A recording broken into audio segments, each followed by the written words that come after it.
بسم اللہ الرحمن الرحیم۔ اس وقت میں راولہ کوٹ کے احتجاجی دھرنے سے جو پچھلے آج 5 جون سے یہاں پہ حالات خراب ہیں اور باقاعدہ طور پہ ہمارا 10 جون کو یہاں پہ دھرنا لگایا گیا تھا، آج 33 دنوں سے مکمل ہو چکے ہیں۔ تو اس حوالے سے میں اسپیشلی اپنے اوورسیز کشمیری بھائیوں سے مخاطب ہوں، اوورسیز پاکستانیوں سے مخاطب ہوں، اوورسیز جو بھی انسانیت کا درد رکھنے والے انسان ہیں، جو بھی جس ملک سے بھی ان کا تعلق ہے، ان سے مخاطب ہوں۔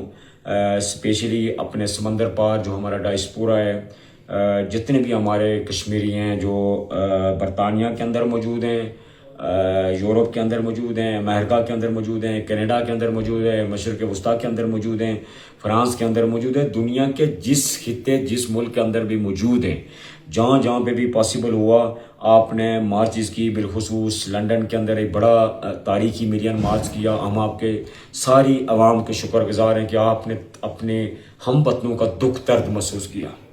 تو ایسے میں کیونکہ آپ سارے چیزوں سے باخبر ہیں اور بہتر انداز میں ہماری ترجمانی بھی کر رہے ہیں، نمائندگی بھی کر رہے ہیں، اور جو پاکستانی جو سرکاری میڈیا ہے اس کے پروپیگنڈے کا جواب بھی آپ ہی لوگوں سے دیا جائے۔ ہم سے تو انٹرنیٹ کی سہولیات چھین لی گئی ہیں، تو وہ آپ ہی ہمارے اس وقت جو ہے دکھ درد کو، اپنی آوازوں کو آگے تک پہنچانے کا ذریعہ بن رہے ہیں۔ تو ایسے میں میرے لیے آپ سے گزارش کہ ایک تو 15 جولائی کو جہاں جہاں پہ بھی ممکن ہو سکے باہر نکلیے گا۔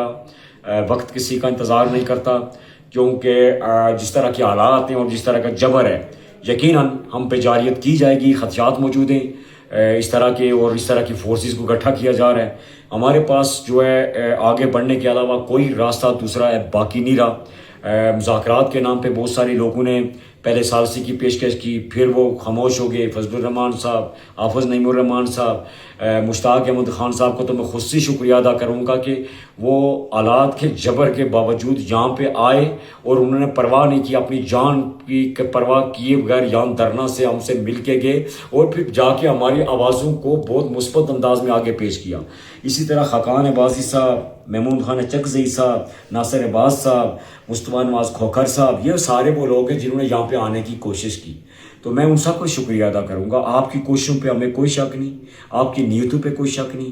یقیناً ہم سمجھتے ہیں ہم سیاسی کارکنان ہیں، ہم یہ کشمیری باشعور سیاسی کارکنان ہیں۔ ہم یہ سمجھتے ہیں کہ جن حباب نے بھی یہ کوشش کی، ہم ان کا شکریہ ادا کرتے ہیں۔ ان کو روک دیا گیا، مذاکراتی عمل کو آگے بڑھنے سے روک دیا گیا۔ تو بہت ساری افواہیں سننے میں آئی کہ جناب کو مذاکرات ہو رہے ہیں، کہیں پہ کوئی بات چیت ہو رہی ہے۔ پہلی بات ہے کہ ابھی تک، کیونکہ مذاکرات سے پہلے بیک ڈور میں کچھ چیزیں پہلے میچور کی جاتی ہیں اور پھر مذاکرات کی طرف بڑھا جاتا ہے۔ کچھ شباب مختلف وفود کی شکل میں ہمارے پاس ملاقات کرنے کے لیے آئے، اپنی گفتگو رکھنے کے لیے آئے، ہم نے اپنی رکھی، انہوں نے اپنی رکھی۔ تو مذاکراتی عمل ابھی تک باقاعدہ طور پر نہ تو گورنمنٹ پاکستان کی جانب سے اور نہ ہی گورنمنٹ آزاد جموں کشمیر کی جانب سے کوئی مذاکرات، کوئی ڈائلاگ کی کوئی ٹیم کا اعلان کیا گیا، اور نہ ہی اس طرح کی کوئی بات، اور نہ ہی کوئی مذاکراتی عمل ایسے کئی پائپ لائن میں موجود ہے۔ تو ایسے میں ایسی چیزوں پہ کال نہ درے جائیں۔ ہاں، جب کوئی ایسی بات اگر ہوتی ہے تو ہم اپنے اوورسیز بھائیوں کو فوری طور پہ امیڈیٹلی ہم انہیں انفارم کریں گے۔ تو میری آپ سے یہ گزارش کہ 15 جولائی پوری قوت کے ساتھ، پوری جرات کے ساتھ اپنے ہم وطنوں کو، ریاست جموں کشمیر کے شہریوں کو، اپنے پیاروں کو یاد رکھیے گا اور اس جاہلیت کے خلاف باہر نکلے گا۔ جزاک اللہ۔